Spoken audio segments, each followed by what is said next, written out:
Welcome to Clif Chats. And I'm Cliff Kaufman. I'm in Nashville, Tennessee. I'm a percussionist, an educator, and I'm really excited to talk with Adam Nussbaum. And Adam is going to join us as well as some other folks to ask him questions. Adam is a legendary jazz musician. And for those who are fans of jazz, you would recognize many of the names of people he's played with, people such as John Abercrombie, Michael and Randy Brecker, Gil Evans, Stan Getz, James Moody, John Scofield, Joe Sample. There's so many names, so I'm not going to say them all right now. We might get to some of the different names. Dave Liebman, Steve Swallow. He also has a project called the Lead Belly Project, which excited to learn more about. And he also teaches. He has a great video, The Art of Playing Brushes, Hudson Music educational resource.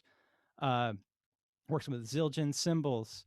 So Adam, if you can hear me, maybe you can join in, and we can also let some of the other folks into the room. Yes. Hey, I think you might be muted still. Am I still muted? Not anymore. I can hear you now. All right. And I'm going to do this. You're going to probably hear something for just a second, and just so I can monitor people. You might be muted. There we go. People's questions here. All right, so Richie, it looks like Richie Barak, I'm not sure if I'm saying his name right, and Hal Miller are here. Richie Barak, Hal Miller, dear friends. All right, Richie so here Barak, incredible musician, great pianist. Here they come. Dear friend, nice of him to join the party. And Mr. Miller, nice to see everybody. And there they are. Welcome. Bingo. Hello, Hal and Richie. Good to meet you. My name's Clifford. Thank you for joining us. Well, it's Adam Nussbaum. How could we not? Absolutely. So feel free to just join in the conversation. This is a free for all, just to learn more about Adam and different things that he's been up to. I'll start it out though. So I was just talking with rock alum Bob Moses, and by the way, if you all just, when you're not asking questions, if you could mute yourselves, and I'll just go ahead and do that, and then you can unmute. So I was just talking with rock alum with Bob Moses, and he informed me that you are a visual artist as well, Adam. And so I'm just curious how the different arts for you, either appreciation or actual active making art, how they inform what you do. Well, I wish what you were saying is true, but it's not. My father was the visual artist. Okay. And I grew up in an environment that was very aesthetically aware. My mother was involved with graphic design and acting. So my whole growing up was in an environment where I was surrounded by the arts. That's an image that my father did back in like 1948. And I have a lot of his work around the house that's very inspiring to me. So I guess what I've been trying to figure out over time is translating a lot of that visual aspect of characteristics of balance and contrast, light, dark, up, down, all these things, and try to bring that into the sonic palette. So I wish I did have those abilities, but I'm just trying to get the sound thing together.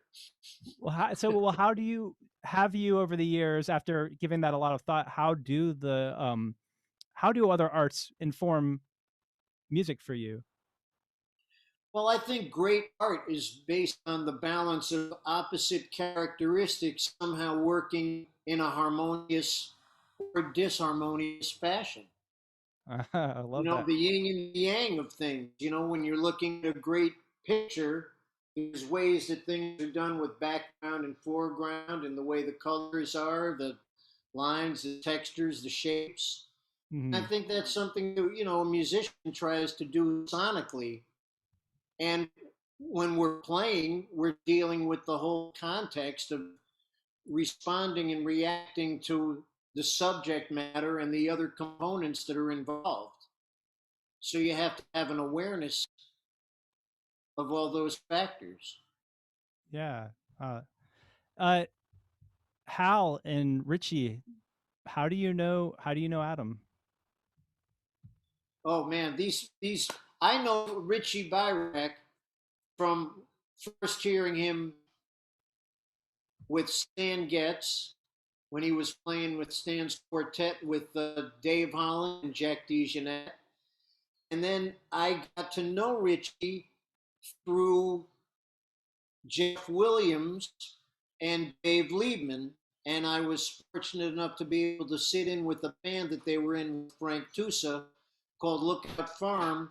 I think that was in 1976 at Richard's Lounge out in New Jersey. I sat in with them, and then we got to be friendly. And he's been one of my great tour guides, along with the music and everything. And I've been very grateful for his friendship and mentorship, and being able to play with him has been a great treat for me. And I've learned a great deal from him, and it's wonderful to have a mentor become a dear friend. So I'm very grateful for him.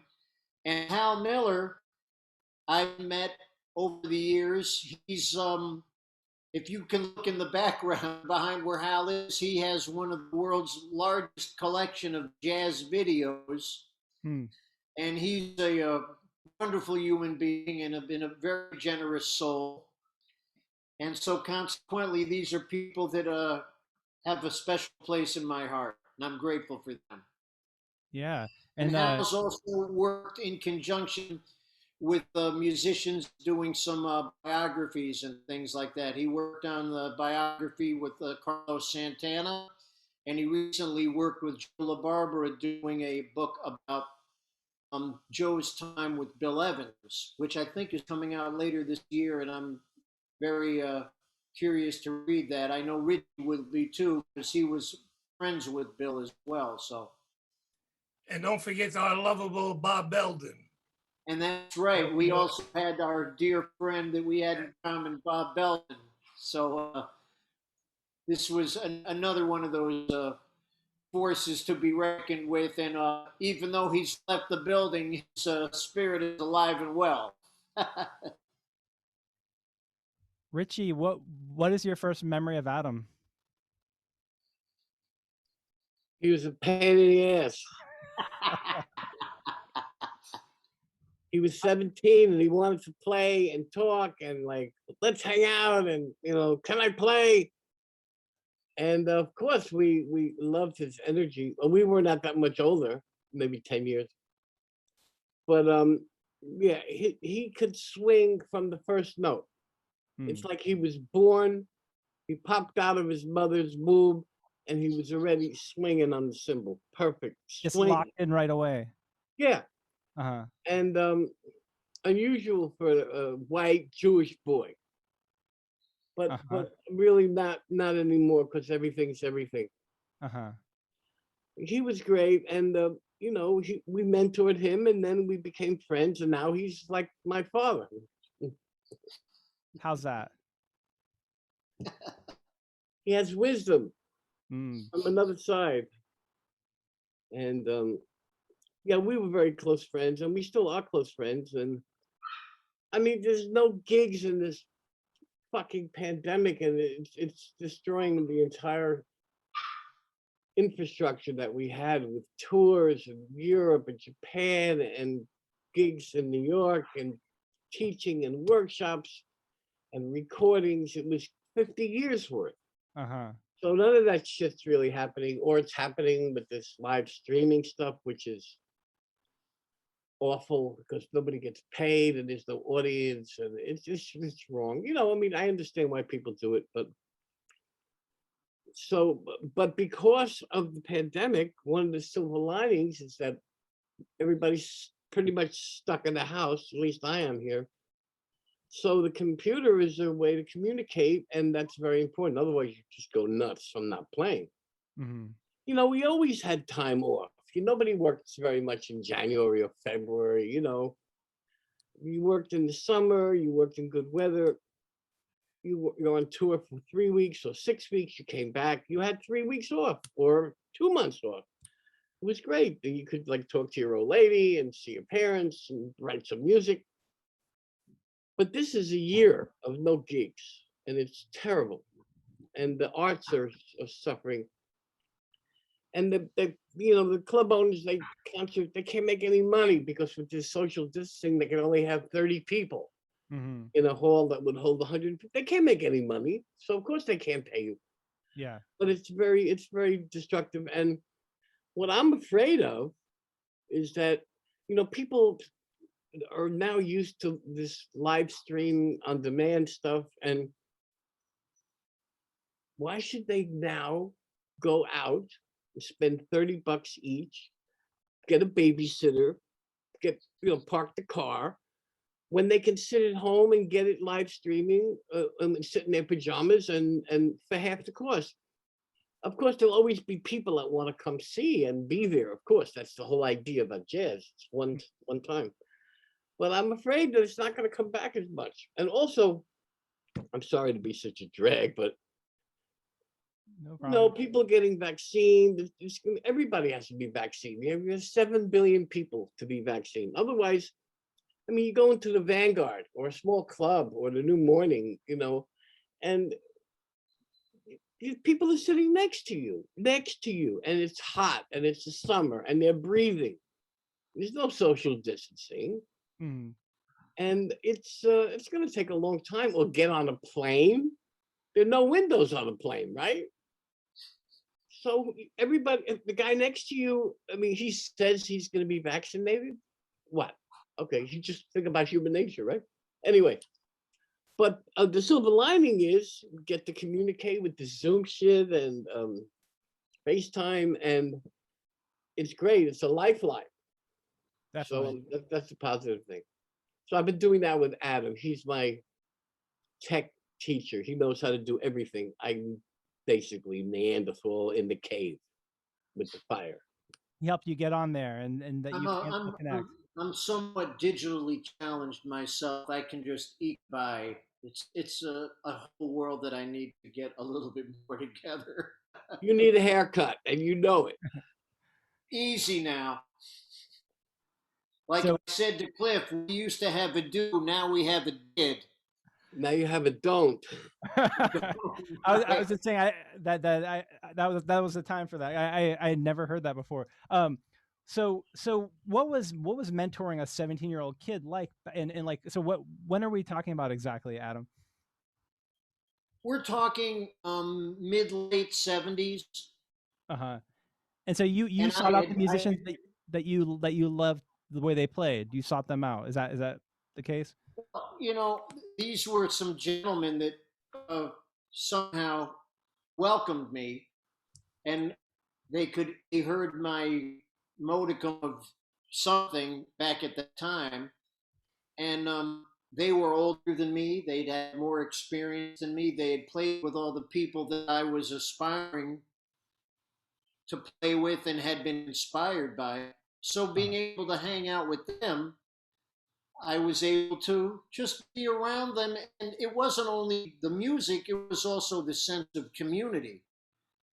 And being able to go hang out at gigs. Richie has, he's probably the most knowledgeable person I know about music and has a very deep understanding of classical harmony and things like that, very few people I know have. So he would be able to play things for me. And, I've always considered people that were great teachers for me almost as being tour guides. They pointed you in the right direction. They hipped you to the right stuff to listen to. They would, pique your interest with things.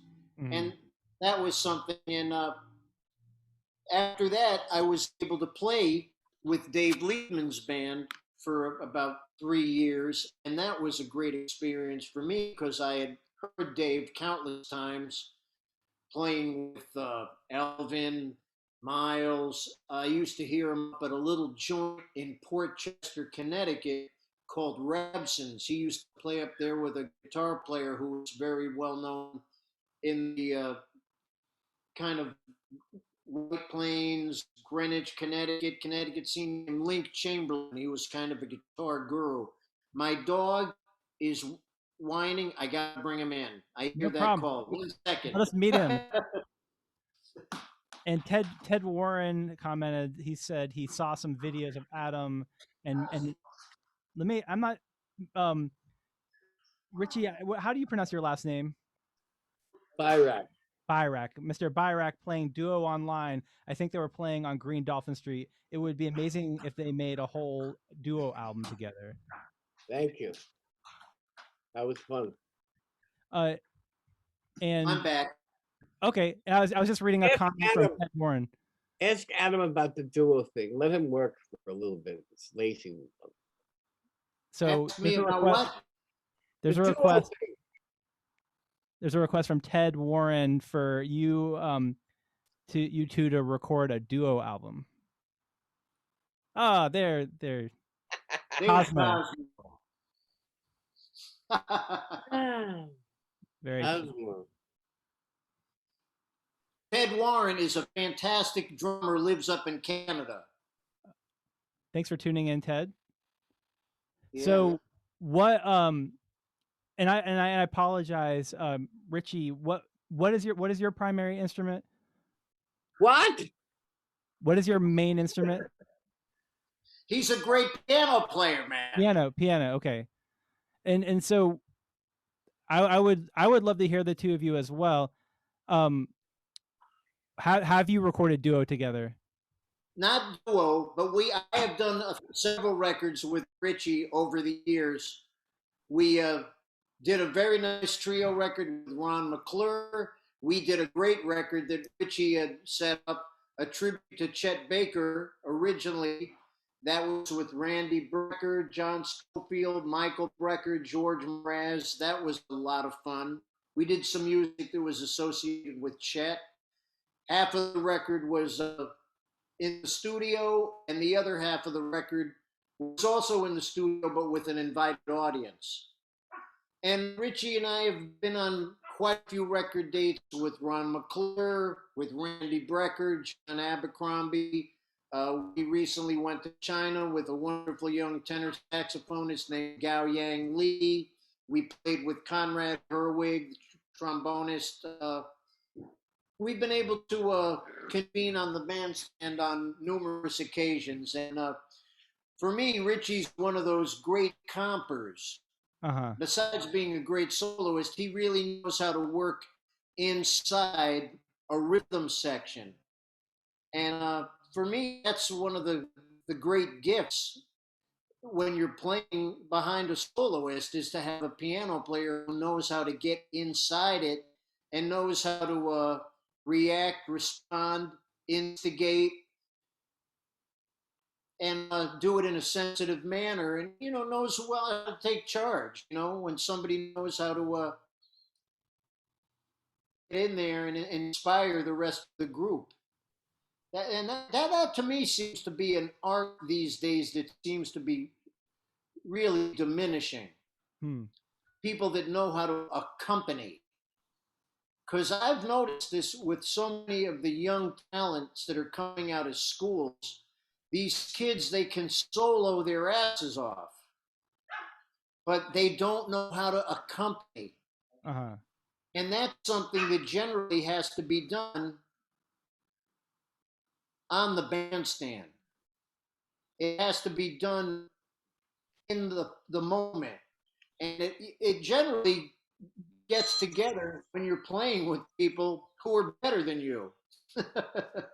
I mean, for me, I was always the kid.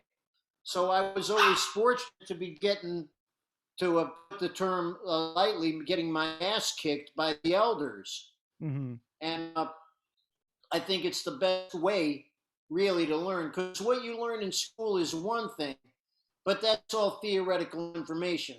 The truth of your development happens on the bandstand. And being able to really know how to accompany, that's the hardest thing for guitarists and piano players to do. You know, knowing how to support somebody. I mean, when you're playing behind a singer, you know, knowing how to lead them and at the same time stay out of their way. I kind of think of them as a great comper for a singer is almost like a seeing eye dog, somebody who can lead you and stay out of the way. Mm-hmm. It's a crazy analogy, but I think it has some validity. So these are important factors that I think have to be considered, and people need to be playing as much as possible to get that aspect together, because you got to get this tied in with what's going on in the process. And it's something you can't do it by yourself. I saw Richie back in either in the late 60s, the early 70s, playing with a fantastic group back in Stan Getz, and it was Jack DeJohnette and I think Dave Howland. Yeah. But it was just one of the all-time great rhythm sections. And he was the epitome of what you're talking about in terms of accompanying and just throwing coals on the fire. What a band that was. That was my first really important gig in 1972. And Jack and Dave had just finished playing with Miles with Chick Corea for 5 years. Mm. And so I was the young one with Green. I was talented but inexperienced. And they was Stan, like the world star, and Girl from Ipanema, but he was really playing, and I jumped in. You know, my father taught me how to swim by throwing me in the deep end of the pool and saying, "Go ahead, kid." My mother almost had a heart attack, and I'm trying to, learn how to swim. He said, "Move your arms, move your legs." So I go down. My mother says, "Go get him out. He's drowning." My father says, "No, he'll figure it out." Sure enough, he figured out how to move. That's how I learned with Stan and Jack, because I was way in over my head. But in those days, you played 2 sets a night, 6 months a year in every country, 6 nights a week. And you had a chance to learn. You played the same music every night. So you had a chance to learn and develop. Today, if you meet a young guy, you ask him, "So where'd you go to school?" But when we were young, it was like, "So who did you play with?" There were no jazz schools except Berkeley. And that was dubious, but they were trying. You can't teach jazz in a classroom. Sorry, I know I do it all the time. It's master apprentice. It's the master with the apprentice. And it's not so much talking. It's on the bandstand. It's on the job. It's hanging out.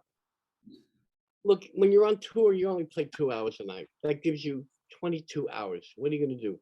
How much can you sleep? So you eat 3 times and you travel. Most of the time, you're not playing. But when you're playing with really heavy guys that are much more developed, you watch them, how they live, how they eat, the way they talk, how they conserve energy. Jack was a very quiet guy. He liked to have a good time, but he was cool, he was smooth. He was my mentor. Him and Stan Getz and Dave Holland too. They taught by doing. It was an example. It was the master and the apprentice. Learn by doing, not learn by learning. How can that be? How can people of a different generation or younger folks, how can they find an experience like that now? This is the big question now. This is a big question, and I wish I had an answer. I'm not sure. All the main masters are dead. Stan, Chet, Freddie Hubbard, Joe Henn, Art Farmer, Art Blakey, Miles, Train, Cannonball, all the main guys. So now, I mean, me and Liebman and Randy and Adam, I mean, we're like 2nd, 3rd, 4th generation. But we see the thing about Stan and Chet is that they heard Bird live and played with Bud Powell. We missed that. I was too young. I never heard Bud Powell. Mm. So the generation of, I mean, the really heavy, tall trees, the main Mount Rushmore guys are all gone. So the learning on the job is very different now. It's the job, the club has become the school. And unfortunately, the school is not the same because people are not paying. When people pay, they want to hear music. And if you're in the school and you get lost and you have to stop, well, it's not a tragedy. But if somebody puts $20 down, they want to hear a set, you got to come up to it, or you're fired or get out. So it's a much more, it's a harder road, but it winnows out all the people that can't deal with that, I mean, I love to play for people. I miss it very badly now. I need it. Mm-hmm. Because I have a lot of feelings that have to come out. I don't play for myself. I play for people. And there's no people now. So maybe it'll come back. I hope so. But it's difficult to answer your question. All the main guys, the main masters are dead. So and it's very difficult now. As we know, the music business is almost finished because of the computer, right? Who's going to pay money to buy a record if you can get it for free or download it? Who's going to do it? I won't even do it. I haven't bought a CD in years. I used to go out once a week to Tower Records. Remember Tower Records? Mm-hmm. I went with $50-$60 and I would buy all the new stuff that looked good, or a new Clifford Brown re-release, but buying stuff. You come home with a bunch of records, CDs, right? Yeah. Who buys CDs now? No. And the record companies, I'm lucky. I can still sell some records. So I get paid to do recordings as a leader. But now these kids, when nobody knows them, nobody gets paid to do a recording. The kids have to pay to do the recording. They give it to the record company. The record company puts it out, maybe does an advertisement. And a lot of times the kids have to pay for copies. It's a very different scene now. So I don't want to be pessimistic, and there's always room for a new great talent, but it is definitely not what it was. Forget about the 40s or 50s. I'm talking about the 80s and 90s. Mm-hmm. That was the height of it. Everybody was traveling. Everybody was working. There was a ladder. There was a way, a path. You played with a band. There were 20 leaders that had working bands. Then you had gigs in New York City, 20 clubs, every night music. Mm-hmm. And then all around the world. It was a way to live, and we did it. Yeah. So that doesn't exist anymore. Now, maybe it exists now in New York City. I don't know. Adam, does that still exist? Is there a scene like that? Small compared to what it was. Yeah, 3 or 4 clubs that have anywhere from 3 nights a week to the Vanguard and right. Blue Note, but other than that, no. And Richie put his finger on one of the other things that's missing really is the opportunity to play. As he pointed out years ago, playing 4 nights, 5 nights, 6 nights was a regular. It was normal. It was normal. The Vanguard was 6 nights and a Sunday matinee. And a Sunday, yes. Sunday matinee. And now it's a whole different thing. You get 2 nights, okay, you're happy. Tours used to be 6 weeks. You go out for 6 weeks. Now you go out. We have to consider all those records that affected us and influenced us that were done in the 50s, the 60s. These bands were working 40 weeks a year, 6 nights a week. Mm. The blade gets sharp, and that's a situation where when you're doing it all the time, you're getting better at it. And I'm just really curious. I don't know what the answer is, but it's not going to be what it was. And I try to be a terminal optimist, but it's been difficult these days when you're trying to think about what the future is going to be. And there are very gifted people that do seem to, come through. but it's only a handful. And it's fascinating because what's happening now is there's so many schools, they're taking up the slack of what is no longer present in the community as far as an opportunity for people to learn. But then it's like, okay, once you do your 4 years or your go for your master's or whatever, when you get out, where are you going to work? You're probably going to go and get another teaching gig. The problem is this. Look, the problem is there used to be 1 or 2 jazz schools, Berkeley and something else. North Texas, there was Indiana. And they were not accredited, which means you could get a degree from them and then try and use that diploma to get a master's, and they laugh in your face. So, but now there are hundreds of really good jazz schools with good teachers all over the world, accredited. It's a business. Mm-hmm. I know, I'm part of it. I teach them, right? The problem is this. When we learned, there were very few teachers. Lenny Tristano, I took a lesson from. You got to get the information. You have to wait around at the Vanguard until 3 in the morning and ask Wilbur Ware what the right changes to around midnight were. And then he would say, sure, I'll tell you, buy me a drink, get me a sandwich, and give me $50. This is the hard shit. So you had to learn it. We helped each other. Dave helped me. I helped Dave, Randy, Abercrombie, George. We all helped each other. It was a community, okay? The problem, and the problem is now the universities are wonderful and there are thousands of excellent young players, but the individualism is very rare. And that's because when you teach the masses, thousands of talented kids, what happens is, by definition, because of the crowd, there's uniformity. These codified information. These are the chords, these are the scales, this works. I mean, it's true. But what happens is if everybody's studying the same shit, you come out with very similar sounding motherfuckers, right? And that's good and it's terrible.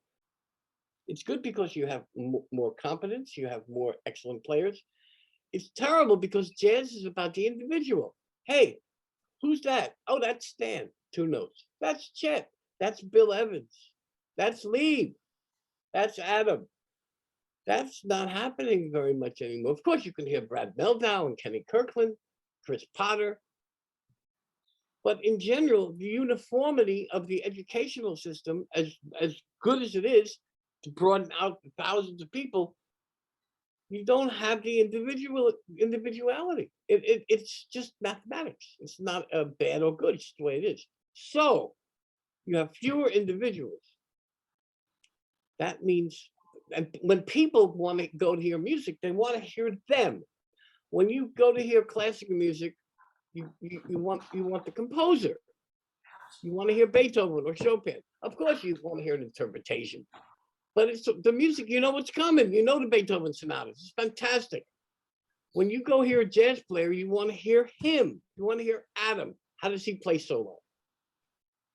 You want to hear Randy play the melody to Around Midnight. How does he interpret it? Jazz is the music of the individual.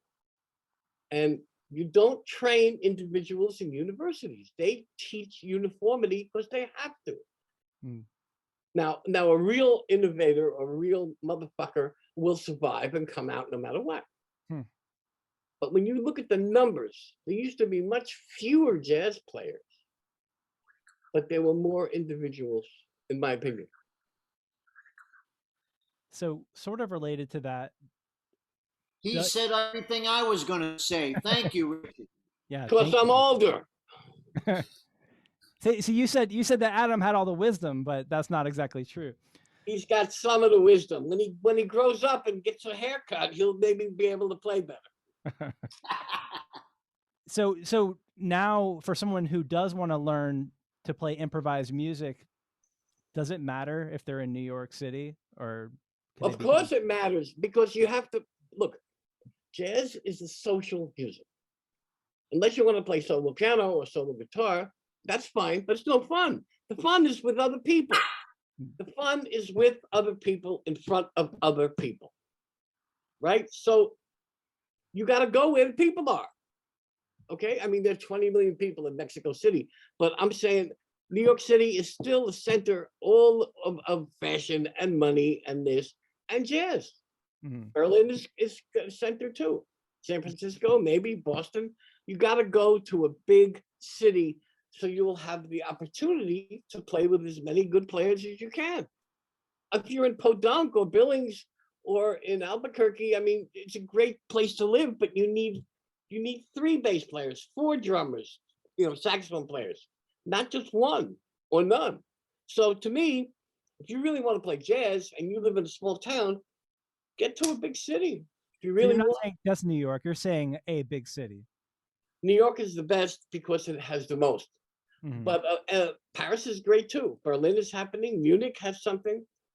Copenhagen. There's places around the world that have these, little centers where there's a collection of musicians, and but ideally, you'll find that most everybody will at one point want to go to New York.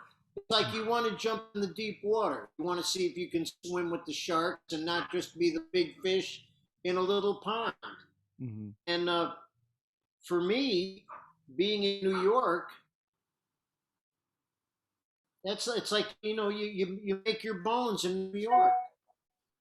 There are people that have done it in other places, and I'm always fascinated and intrigued by those people that grow up totally out of the New York environment and get it so together. When they come to New York, they start working right away. There are always exceptions, but generally you want to be in a stimulating environment.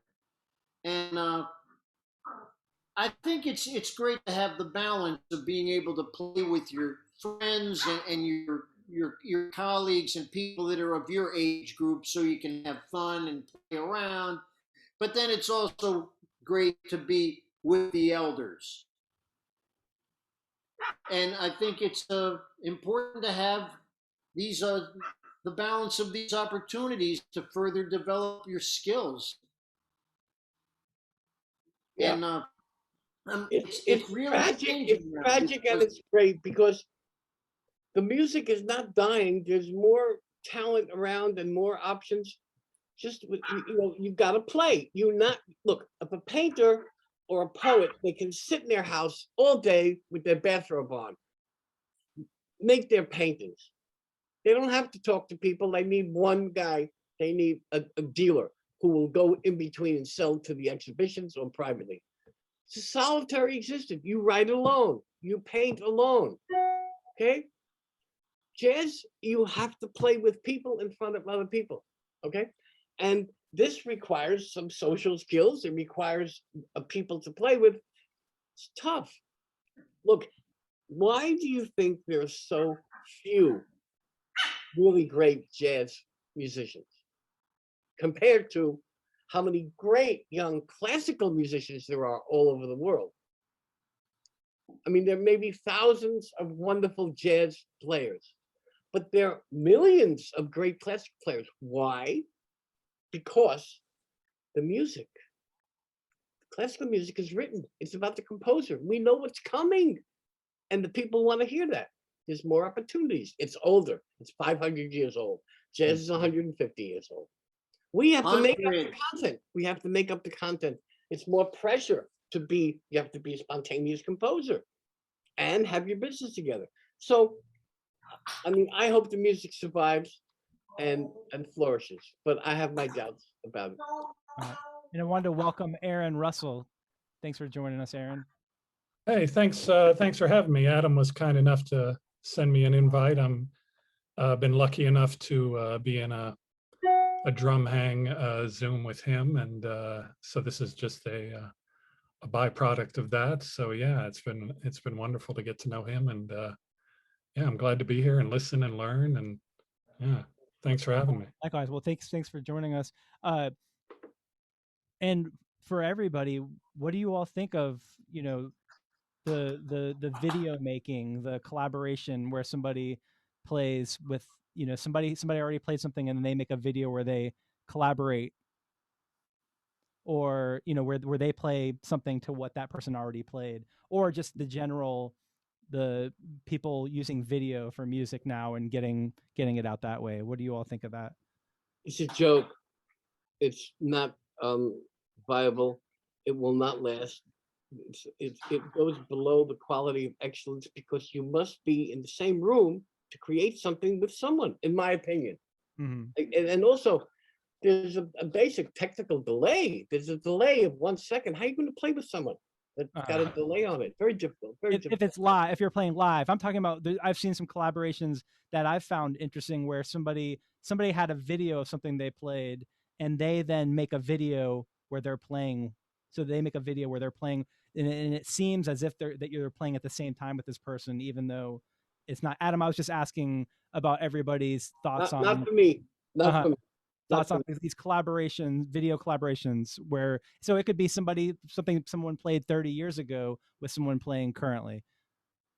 It's, to me, when you're doing all this stuff of like one person putting on a part, then somebody else putting on a part at another time, it's like pop music. It's not creating in the moment actual together. Yeah. And it's part of what interaction. Wait a second. Let me just finish. It's part of the process of utilizing the technology right now, but it's not the process of making music with people in real time, reacting, responding, feeling, dealing with, listening, considering what you've heard, and in the moment. It's like the aspect of the feeling is gone because it's separate. And it's another art. I don't know if it's an art, but it's another craft to be able to do that. But it's very different than what we do when we're on the bandstand playing with people in real time. Yeah. And that's something that has to be done. It's another story. I've done a few of these things where I've put down a part and somebody plays with me, and then they play with them, and then they all put it together. It's like a pop record. It's a whole other story. It's not improvising with each other.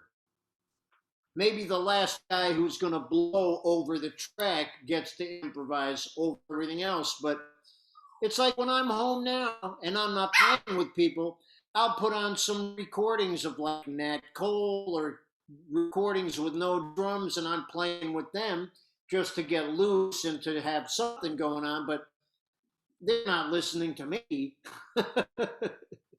I'm listening to them.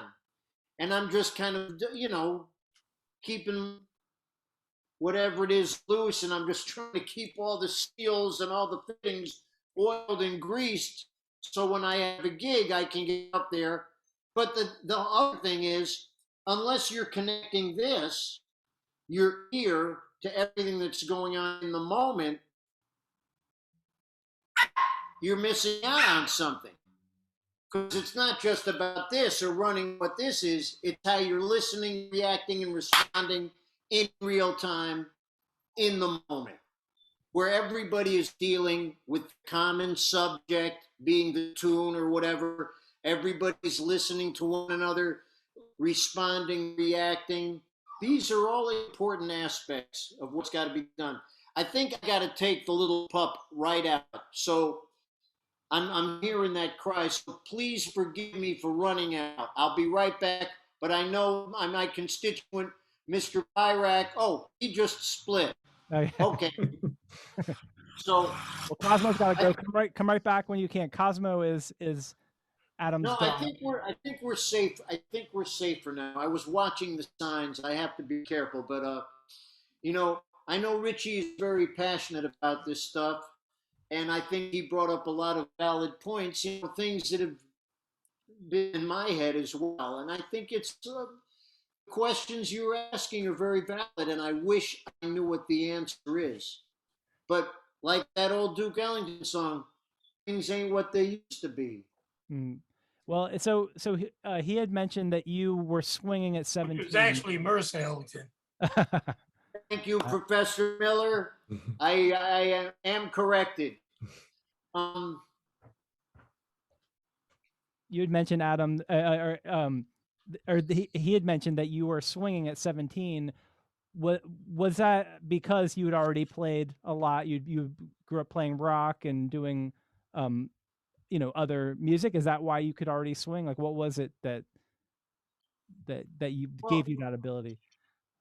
I grew up in an environment, I said my parents were involved in the arts. They had a very diverse record collection. They had classical music, they had folk, they had blues, they had jazz, they had flamenco, they had Japanese music, they had gamelan music. So I kind of refer to myself as a musical erasist. Me erase all the names and all the BS. It's either good or it's not. It's either honest or it's not. So I was listening to all different kinds of music when I was young, as well as everything that was on the radio. All the American popular music, the Beatles, Motown, everything. I think the defining record for me as an 11, 12-year-old kid that opened the door for everything was the first Jimi Hendrix album, Are You Experienced?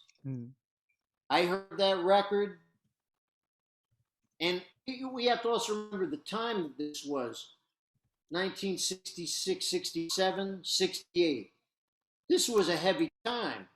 And I'm also at that age where I'm going from boy to man. And everything was going on with the music, with the whole social climate of what was happening. This was a deep time. Malcolm X, Bobby Kennedy, Martin Luther King, Vietnam, there was a lot of stuff going on. So when I heard Hendrix, and there it was, I was fascinated by the cover. There was the brother with the two white cats, and they all had like the same hairdo, wearing the same clothes. It was like everybody was coming together. And Jimmy, underneath all the crazy sounds, he was deep in the blues. He was really coming from that. It was like he was the blues man from another planet, from another cosmos. So when I heard that record, that like changed everything. And I heard Mitch Mitchell. I loved what he was doing. Now, at that point, I had not even really heard John Coltrane. I'm 12 years old, 11 years old. So about 6 months later, I had a cousin of mine, Peter Gaines, 9 years older. He was kind of one of my early tour guides. He would come over to the house and he'd play records for me. He'd pull things out of my parents' collection. He'd say, dig this record, dig that record, whatever. So he played for me Africa Brass by Coltrane. When I first heard that record, I said, wow, that drummer sounds like the guy from Jimi Hendrix, and he did one of these. He said, you heard the cart, the cart before the horse. And then I realized, what was going on. And what I loved about Mitch was he just didn't lay down a groove. He was inside what was happening with the music. There was a dialogue going on. So he just wasn't laying down a static, continual pattern. He was bobbing and weaving. And so then I heard that, and that was like, wow. And then I'd heard Mel Lewis. I saw Dizzy Gillespie when I was 8 years old. And that was a whole other experience in itself. And another defining moment for you musically? Well, years later, I realized he changed my life. This was a far out little story. Some of you may have heard it, but I'll tell you anyway. There was a benefit for the NAACP at Leonard Bernstein's summer home in Fairfield, Connecticut. And it was on a Sunday afternoon, and Dizzy was there, Billy Taylor, Wes Montgomery, Morgana King, Buck Clayton, Milt Hinton, a whole bunch of folks. And so they were just set up on the patio. And the way the yard was, it kind of set up like a natural theater where there was a hill and everyone was sitting looking down on the patio. So, of course, I'm this little kid and I'm fascinated by the drums. So I'm there and I'm standing there was no barriers or anything. I'm just standing right next to the drummer watching him and I'm fascinated. And then I'm watching Dizzy too. You know, he's got the far out trumpet and the cheeks were popping out and everything. And so I see all this and then he sees me and he starts clowning around with me. And he ends up messing with me because, you know, the thing is, Dizzy was a lot of fun. He was a great musician, but he was a fun-loving, outgoing personality. So he's messing with me, and it's just like, this guy is so cool. He ends up giving me a piggyback ride. Now, do I remember the music? No. What do I remember? This cat. His vibe was so great. And I'm thinking, this is the coolest guy. It's like everyone has that cool uncle. You know, he's the cool guy. So it was like, wow, this was a lot of fun. Then years later, I got to be aware of the depth of his musicianship and his effect on this music. And then I was working at the Village Gate for 1 year with the house trio opposite all the big acts. So we worked opposite Sonny, Dizzy, Freddie Hubbard, Stanley Turrentine, whoever, Mingus. So I get to hang out with the cats. And Dizzy was always such a great guy. And years later, I got to play with the American Jazz Orchestra doing Dizzy's music from the 40s and 50s. Mel Lewis was out of town and he recommended me to do the gig. And it was with John Lewis, Al McKibben, Bill Jackson was there, and the band was all the top cats: John Faddis, Marvin Stamm, Jerry Dodgen, Jimmy Napper, you know, the cream of the crop cats. And Dizzy shows up with Percy Heath. So they show up and it's like, yeah, well, let's play a tune. So I got to play with the NJQ with Dizzy. I couldn't believe it. It was like I was having an out-of-body experience. How did I end up here? It was like crazy.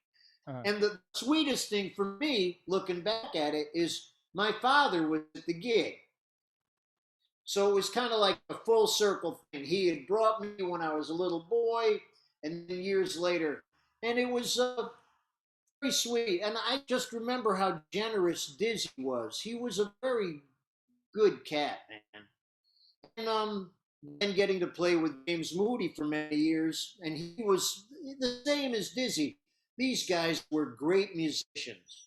When they put their horn in the mouth, it was serious. But they were also very good, hilarious entertainers.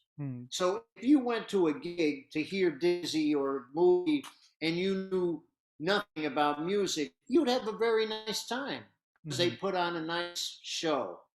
And once they put the horn in the mouth, there was no BSing going on at all. And it was nice to be around these people that had very just positive energy, man. And they were very encouraging to me. And I've said this before. We all know how great people play. But when you get to meet them and know them, remember how they make you feel and how they are as human beings. And these were exemplary people. I mean, Moody was a treasure. I mean, and I just had a lot of gratitude, man, that these cats were very encouraging to me. And I got a chance to play with people that were my heroes, you know, and they were good people, you know. They've only left the building, but they're alive and well in here, you know. So I'm very thankful for that. And you know, spirits are forever. So spirits never leave. And the great thing is with this music also, it sticks with us and we have documentation. You can hear it. I wish I had a chance to hear Bird live. I wish I'd had a chance to hear Train live and Max Roach, Clifford Brown, those things. But I think of who I did get to hear. And also being within the New York environment, being able to have direct contact.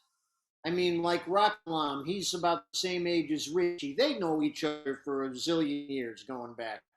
You know, he got to hear Train every night. He lived in the same building with Max and Elvin and Art Blakey. They all lived in the same building.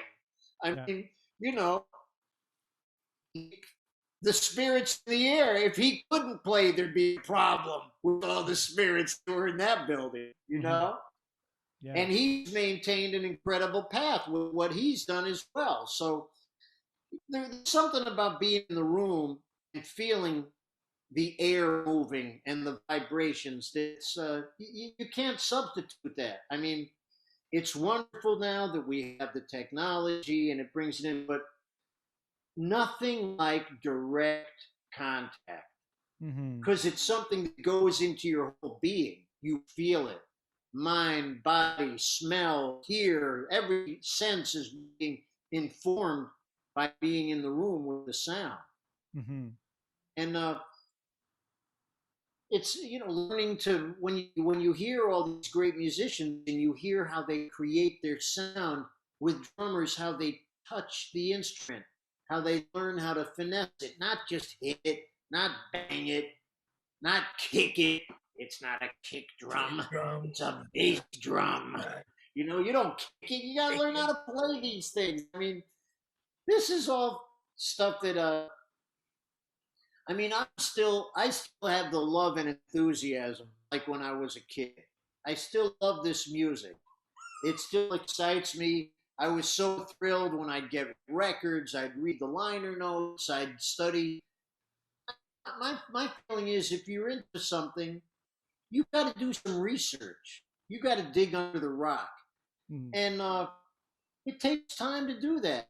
I grew up in the actual analog world. You know, Google wasn't around. Siri wasn't around. Yeah. You had to take time to do something. I mean, you can't Google a groove. Oh. This takes time to get this together. And this is something which just requires a devotion to want to get inside that and believe that the sun is coming down. So I'm trying to move around here. Did you ever tell Dizzy that about that interaction with him when you were 8? I don't think I ever did. No.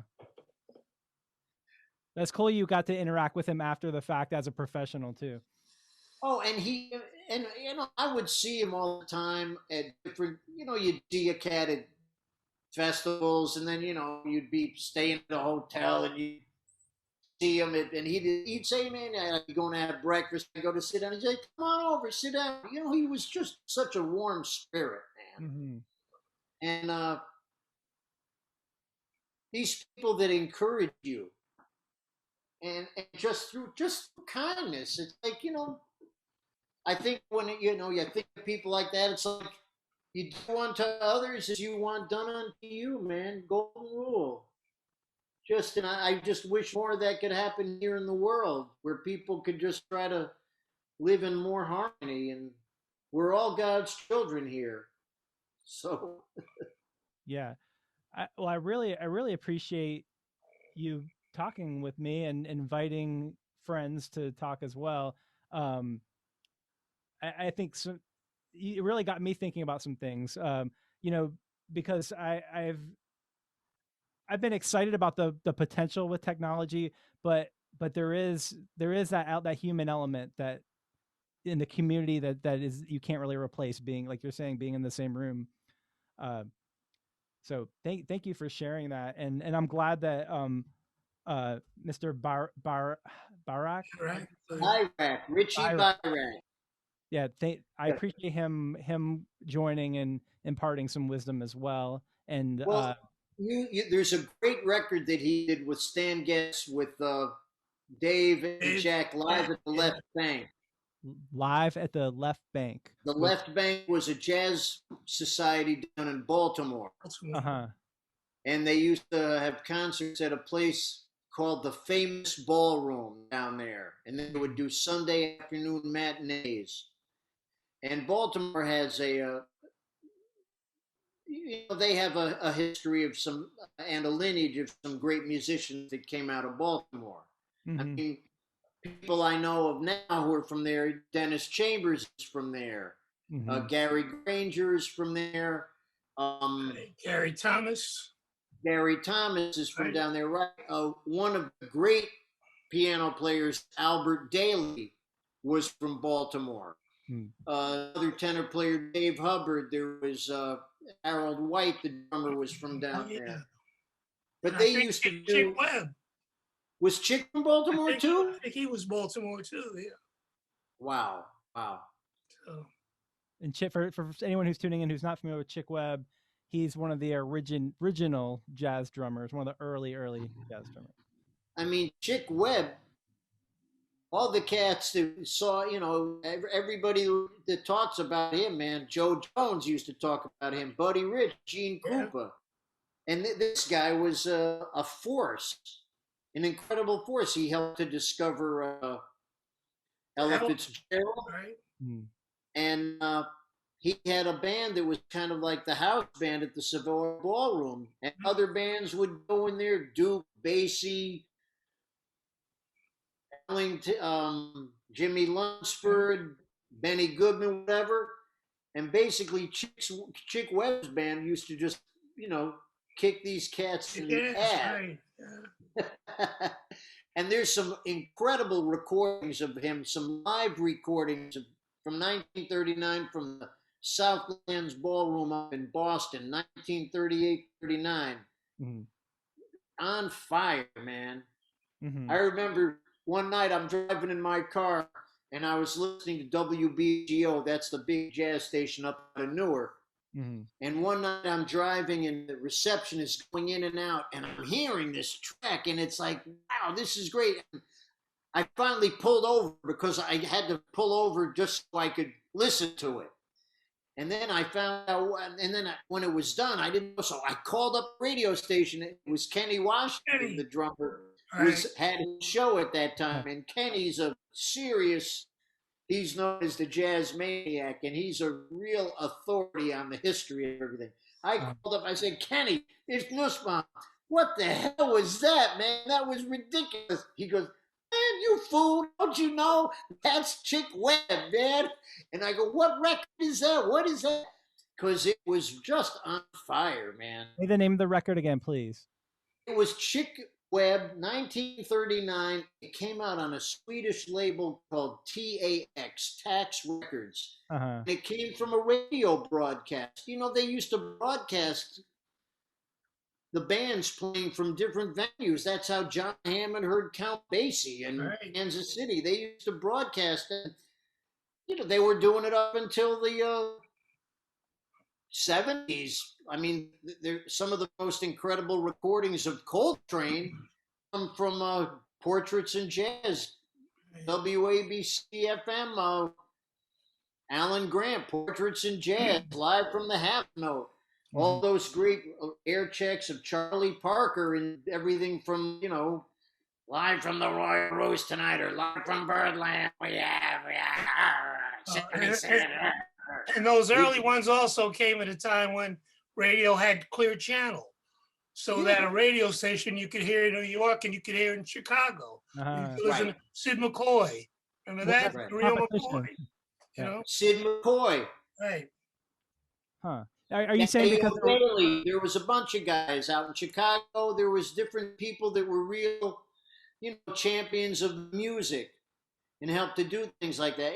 Because that's what people do. I mean, instead of turning on YouTube before TV, they were turning on the radio. People would sit around the radio and listen to music, not look at the music, but listen to the music. So this is kind of opening up a can of worms, and we'll need to wrap it up very soon. But to me, I kind of aren't there some parallels to now as far as that you can broadcast your show and have people around the world watching your live show. So you can have people in the audience and have people. So maybe that's what's coming next for performers. I think it is definitely an avenue for people to do things. What's happening now is, on one hand, it's great that anybody can do it, but on the other hand, there may be a little too much of not enough. Because anybody can do it now. Yeah. And what ends up happening is you might have a hip set up, you might have all the technical production totally together, but it may be a lot more. I'm not saying this is all across the board, but I see a lot more style than substance these days. Mm-hmm. You can have a really nice guitar, doesn't mean you can play it. Is that sort of what you're saying? Of course. At the end of the day, let's remember this thing too. It's the painter, not the brush.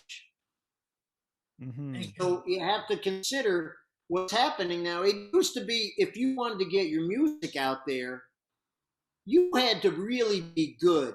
And you had to have something special. And you had to have some kind of identifiable quality where a company would come to you and go, yeah, we like what you're doing. We're going to get behind this and we're going to help you. Mm-hmm. Now, anybody can do it. You make your own, yeah. And on one hand, hip, hip, hooray. But on the other hand, there's now an oversaturation of things out there. And I think that's why it's still very important, if you are trying to get your craft together as a young musician, to be able to have a teacher and or a tour guide that can point you in the right direction. You know, it's like whenever I go somewhere, I make sure I know somebody where I'm going. And I say, hey man, you're the fund director. You're in charge. Where do we go? What's happening? What's the truth here? Because there's always going to be somebody advertising, talking, like James Brown said, talking loud and saying nothing. Nothing, right. So these are factors that we have to consider. So it's always important to have somebody that can help to guide you along the way. I'm so grateful that I had people like that. I mean, Richie was one of them. Dave Liebman, Mel Lewis, Al Foster, Billy Hart, Albert Daly. I could keep going. Roy Haynes, Eddie Moore. I mean, people that Elvin Jones, they took time with me, and they were just gracious, and they were giving. And I always try. I remember that line my grandmother used to say: "You never have a second chance to make a first impression." Right. Mm. And I always try to be. You know, I got to pay something forward now. I feel so much gratitude. I was able to catch this tiger by the tail. Mm-hmm. And there's cats, you know, maybe 15 years younger than me that caught the tip of the tail. Mm-hmm. But it's something like when you're on the bandstand playing with somebody who stood next to Charlie Parker and played with him and, you know, had that direct contact. You know, you played with somebody that played with John Coltrane. You played with somebody who played with Miles Davis. You know, there's that direct connection.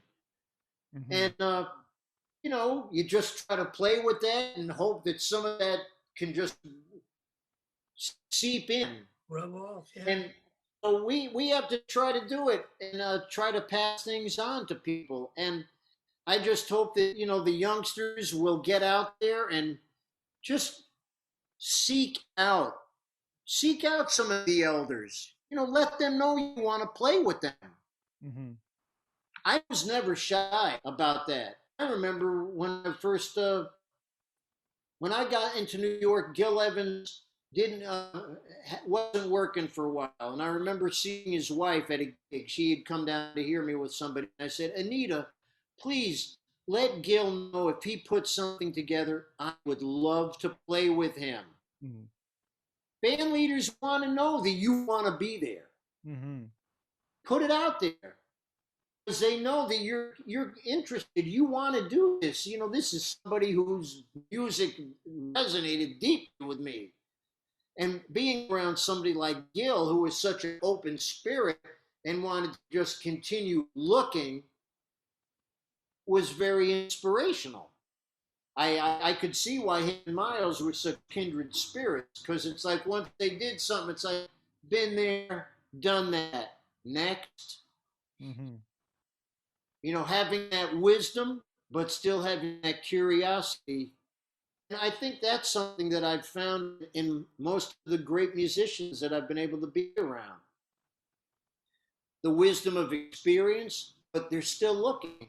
There's that expression I like to use, the higher you get up the mountain, the more there is to see. And there's always a chance to get better. Anytime you have a chance to play your instrument and be able to work with other people, there's a chance for you to learn something. The gig may not have a lot of latitude. Maybe it's got a restrictive in a certain way, but how deep can you get into this? Embrace what the situation can bring to you. This is very important. So some guys will say, yeah, it was a dumb gig. You know, it's a young guy saying this, and I'll go, maybe it's your attitude which is dumb. Yeah. You know, you got a chance to make some money and play some music and have a chance to play your instrument. Well, maybe you just got to play. Boom, check, boom, check, boom, boom, check, all night long. But get in there. Get in there. Play it. Don't play at it. There's something to be learned all the time, man. So I just think that this is something that I have to try to let people know, man. You know, nobody's entitled to anything, man. There's a lot of people walking around with a sense of entitlement now. You got to earn what you do, man. There's another acronym I love to drop on for the word time. This I must earn. This is something that you have to do it, man. You have to do it. Learning to play good time. I mean, as a drummer, 90% of my job is accompanying people. Nobody cares if I can play a fast roll or whatever, you know, an egg roll, this roll, do a berserker over a hemiola. Nobody cares about that. It's like, does it feel good? Did everybody in the band have a nice time? Did they smile? If you were doing a gig with the girls dancing and having fun, you know, were you creating a good energy for what's going on? I always found the best thing a band leader could usually say to you is nothing. Mm-hmm. That means you're taking care of business. Right. So, and then you get paid. Hip, hip, hooray. But this is great that you're doing this, Clif. I mean, you know, Richie came in. He kind of brought up a lot of points I would have probably said, but he's a very knowledgeable individual. Oh yeah. Yeah, and I'm really happy that you brought him here. Huh? I'm really happy you brought him here. I appreciate it, and I feel bad that I didn't really know him. I think I offended him a little bit. Now you got somebody to check out. You know, exactly. This is all part of the process. You know, I always learned more when I got fired than when I got hired. and like you said, it's the artist, not the brush. I think that's something just to end on. I really appreciate you. I do feel like you are imparting, kind of like you said, these mentors, just doing something like this and sharing your information, your knowledge, your wisdom is doing something similarly. And so I really appreciate that. And that's been one of the things that I've loved about these conversations is, I mean, it's a chance to talk with you and learn from you. And, sure. And so, you know, the idea is hopefully other people find that of value as well. Yeah, I mean, there's so many books that are written as far as developing your ability with the instrument. Mm-hmm. But then you also got to develop your appropriate vision and your point of view of how you're going to utilize this information. I mean, I'd say that it's important. Three things have got to be done with the equal amount of effort and time. You got to be listening, you got to be practicing, and you got to be playing. Mm-hmm. You got to be doing all three of those things. If all you do is stay home and practice, you're going to get great at practicing. Right. But the whole thing, like I said, the whole thing of learning how to incorporate your ear, your ability to react, respond in the moment, these are things that have to be done and need to be done with others. So there we go. You've earned the Learned Father Award. Learned Father, yes. Aaron, it's nice to see you, man. Yeah. And everybody else out there in Facebook world who may have signed in and everything, I hope everybody stays healthy. And I hope that slowly but surely things are improving and we'll be able to get out there and get back out there in the world and be able to get life back again. So everybody stay safe. Clifford, thank you for what you're doing. I hope that you got some other worthy constituents on the dance card that you're going to bring out here. Yeah, yep. Just so people know tuning in, thank you for tuning in and thank you for being here, Adam. And